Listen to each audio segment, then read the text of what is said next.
Halo, Assalamualaikum. Oke guys, perkenalkan nama saya Abdurrahman Sidik dari Prodi Akidah Filsafat yang berada di UIN Syarif Hidayatullah dengan NIM 1123310005.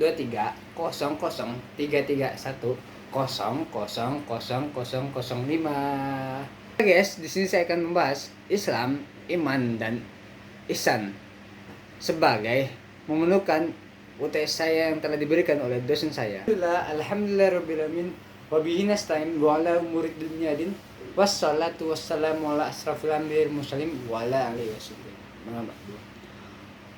Oke guys, di sini saya akan memulai pembahasan kita. Islam, iman dan ihsan adalah tiga konsep fundamental dalam ajaran agama Islam yang saling terkait. Islam merupakan pengakuan dan pengertian terhadap ajaran Allah SWT yang diwujudkan untuk praktik dalam ibadah dan tata cara dalam hidup sehari-hari. Iman adalah keyakinan dalam hati mengaku dengan Islam terhadap 6 perkara. Yang pertama itu iman kepada Allah, malaikat, kitab-kitab, rasul, hari kiamat dan qadar baik dan qadar buruk. Yang ketiga ihsan. Di sisi lain, dalam tingkat tertinggi dalam beribadah yaitu berbuat baik dan menyempurnakan setiap tindakan seolah-olah kita melihat Allah, dan jika tidak kita yakin bahwa Dia melihat. Oke, di sini saya akan memasuk dulu terlebih dahulu kepada Islam. Islam secara kata, asal kata dari bahasa Arab yaitu salam yaslimu, dari isim masdar yang arti damai dan menyerah diri. Secara terminologis yang berarti menyerah diri sepenuhnya kepada Allah Subhanahu wa taala pada ajaran-ajarannya. Oke, di sini guys, di dalam kitab Safinah Tunajah ada rukun Islam. Yang pertama asyhadu alla ilaha illallah. Yang pertama itu syahadat bahwa tidak Tuhan selain Allah. Yang kedua, aqimus shalah, mendirikan shalah.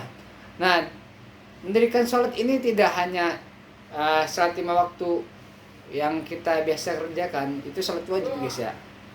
Di sini kita mendirikan salat sunnah juga diwajarkan untuk umat Islam. Yang ketiga, menunaikan zakat. Nah, dalam Islam zakat itu ada 2, zakat fitrah dan zakat mal. Zakat fitrah biasanya dilaksanakan ketika bulan Ramadan, dan zakat mal biasanya untuk orang yang punya harta lebih untuk berzakat. Yang keempat, puasa Ramadan. Nah, di Islam puasa Ramadan adalah puasa wajib untuk seluruh umat Islam. Namun puasa-puasa yang lain juga dianjurkan untuk umat Islam kok, karena puasa itu adalah untuk melatih kita dalam kesabaran. Terus kelima, wahajjul baitu min istatona ilaihi sabil, yang artinya ibadah haji kepada Baitullah bagi orang yang mampu, hanya bagi yang mampu aja, tidak memaksa kalian itu. Itulah sebab indahnya Islam untuk tidak memaksa kalian untuk beribadah. Kalau jika kalian mampu, silakan, karena dia punya harta lebih dan lain-lain. Oke, dalil dalam Quran surah Al-Baqarah ayat 177, bukanlah menghadap wajahmu ke timur ke barat itu disebut kebaikan, tapi kebaikan itu adalah orang beriman kepada Allah, hari akhir, malaikat-malaikat dan kitab dan nabi, serta memberikan harta yang dicintai kepada kerabat, anak yatim, orang-orang miskin, musafir, dan orang-orang yang meminta, dan untuk memerdekakan hamba saya, dan mendirikan salat serta menunaikan zakat. Nah, makna dari ayat ini menegaskan bahwa kebaikan sejati tidak hanya terletak pada ritual atau bentuk ibadah yang terlihat, seperti menghadap wajah ke arah tertentu. Kebaikan sejatinya meliputi keimanan kepada Allah dan berbagai aspek lain, seperti percaya kepada hari akhir, malaikat, kitab-kitab dan nabi-nabi. Selain itu, ayat ini menekankan pentingnya berbuat baik kepada sesama seperti memberi harta kepada yang membutuhkan, menunaikan kewajiban ibadah seperti sholat dan zakat, dan kata lain kebaikan mencakup aspek spiritual dan sosial. Oke, kita lanjut. Iman berasal dari kata bahasa Arab itu iman, yang berarti percaya dan atau membenarkan. Dalam ajaran Islam, iman mencakup keyakinan yang kokoh pada rukun-rukun iman yang sebagai disebutkan dalam hadis al-imanu an tu'mina billah wal malaikat, yang arti iman adalah percaya kepada Allah, malaikat. Iman adalah dasar kepercayaan dalam Islam, tidak hanya bersifat teoritis tetapi menggerakkan seseorang untuk bertindak sesuai dengan keyakinannya. Dalam kitab Al-Iman, Imam Al-Bukhari menekankan bahwa iman tidak cukup hanya diucapkan, tetapi harus diwujudkan dalam tindakan yang nyata. Iman yang dijelaskan, iman adalah perkataan dan perbuatan. Artinya, iman seseorang dapat diukur melalui tindakan yang dilakukan dalam kehidupan sehari-hari, baik dalam konteks individu maupun sosial. Iman adalah inti dari keyakinan seorang muslim. Berbeda dengan Islam yang menekankan pada aspek lahiriah ibadah, iman lebih berfokus pada aspek batiniah, yaitu keyakinan penuh terhadap keesaan Allah dan kebenaran ajaran-ajarannya. Dalam surat Al-Baqarah ayat 107, yang artinya kebajikan itu bukanlah menghadap wajahmu ke arah timur dan barat, tetapi kebajikan adalah beriman kepada Allah, hari akhir, para malaikat, kitab-kitab, dan para nabi. Ayat ini menjelaskan bahwa iman mencakup kepercayaan kepada Allah SWT, para malaikatnya, kitab-kitabnya, rasul-rasulnya, hari akhir, dan qadar dan qadar. Semua ini adalah rukun iman yang harus diyakinkan oleh setiap muslim. Iman tidak hanya sebuah keyakinan teologis yang abstrak, tetapi juga harus tercermin dalam kehidupan sehari-hari, baik dalam sikap, perkataan maupun perbuatan. Oke, kita masuk ke rukun iman. Yang pertama, keimanan kepada Allah SWT. Keimanan kepada Allah SWT sebagai Tuhan yang Maha Esa merupakan dasar dari seluruh keyakinan. Seorang muslim yang beriman kepada Allah harus tunduk kepada segala ketentuannya dan yakin bahwa segala sesuatu yang terjadi di dunia adalah bagian kehendaknya. Allah berfirman dalam surat Al-Ikhlas, Qul huwallahu bismillahirrahmanirrahim. Qul huwallahu ahad, Allahus samad, lam yalid wa lam yulad wa lam yakul lahu kufuwan ahad. Yang artinya, katakanlah, dialah Allah yang Maha Esa. Allah tempat bergantung segala sesuatu. Dia tidak beranak dan tidak diperanakan, dan tidak ada sesuatu yang setara dengannya. Oke, kita lanjut kedua.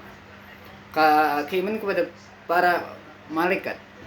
Keimanan kepada para malaikat menunjukkan keyakinan bahwa Allah memiliki makhluk yang tak terlihat yang menjalankan tugas-tugasnya hanya di dunia.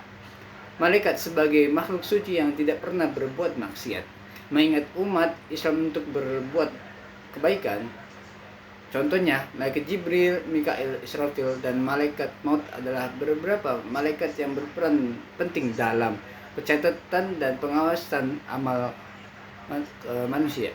Ketiga, keimanan kepada kitab-kitab Allah. Keimanan kepada kitab-kitab Allah mengajarkan umat Islam bahwa Allah telah menurunkan wahyunya melalui kitab-kitabnya, diwahyukan kepada para nabi. Al-Quran sebagai kitab terakhir merupakan pedoman hidup yang harus diikuti oleh seluruh umat manusia.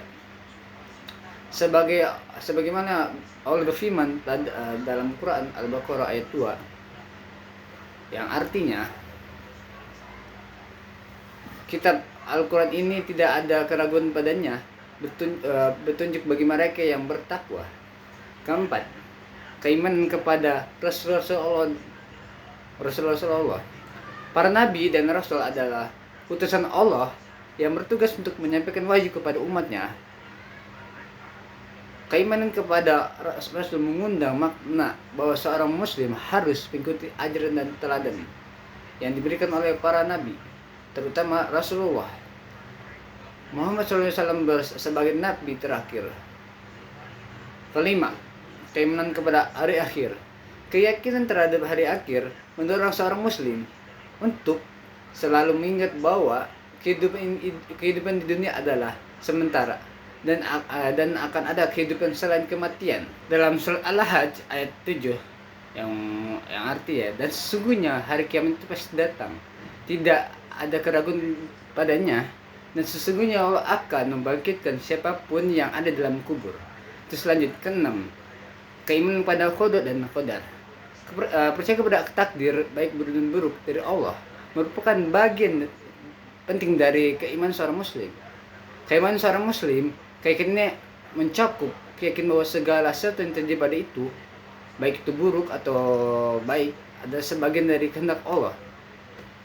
Allah berfirman dalam surat Al-Hadid ayat 22 yang artinya tiada satu musibah pun yang menimpa di bumi dan tidak pula pada dirimu sendiri, melainkan telah tertulis dalam kitab, yaitu Lauhil Mahfuz sebelumnya. Kami menciptakannya. Yes, kita lanjut ke ihsan. Ihsan adalah kata dari bahasa Arab, yaitu hasana yusanu ihsanan, yang artinya baik dan indah dan atau bagus. Dalam konteks ini, ihsan mengacu pada kelas sesuatu yang baik dan indah dalam tindakan dan perilaku. Ihsan adalah konsep yang paling tinggi dari iman, yang menuntut kesadaran penuh atas kehadiran Allah SWT dalam berbagai aspek. Ihsanu antubida allaka ka'annaka, yang artinya ihsan adalah beribadah seolah kau melihat Allah. Ihsan adalah puncak dari keagungan spiritual dalam ajaran Islam. Dalam hadis Imam Muslim dalam kitab Sahih Muslim, tepatnya pada kitab Al-Iman, kitab tentang keimanan, Rasul menjelaskan bahwa ihsan adalah yang artinya engkau beribadah kepada Allah seolah-olah kau melihatnya. Jika kau tidak dapat melihatnya, maka ketahuilah bahwa dia melihatmu. Ihsan mengajarkan kepada umat Islam untuk selalu berbuat baik dalam kesadaran bahwa Allah selalu mengawas dan menyaksikan setiap perbuatan manusia. Ihsan sebagai dimensi Islam menuntut orang muslim untuk tidak hanya taat dalam menjalankan syariat, tetapi juga melakukannya dengan kesadaran penuh akan kehadiran Allah Subhanahu wa taala. Ihsan merupakan puncak dari kesempurnaan ibadah, sebagai disebutkan oleh Imam Al-Ghazali dalam kitab Ihya Ulumuddin. Ihsan adalah melakukan kebaikan karena cinta kepada Allah dan mencari ridhonya. Ini berarti bahwa ihsan meliputkan aspek batiniah dalam beribadah yang secara otomatis mempengaruhi hubungan seseorang dengan orang lain melalui perbuatan baik dan akhlak mulia. Oke guys, sekian dari saya penjelasan saya. Apabila ada yang kata-kata yang salah, mohon memaafkan karena saya juga masih mempelajari ini. Dalam kata kutip ini pembahasannya luas karena ini juga banyak ulama yang membahas ini. Oke, terima kasih, syukran. Akhir kalam, wassalamualaikum warahmatullahi wabarakatuh.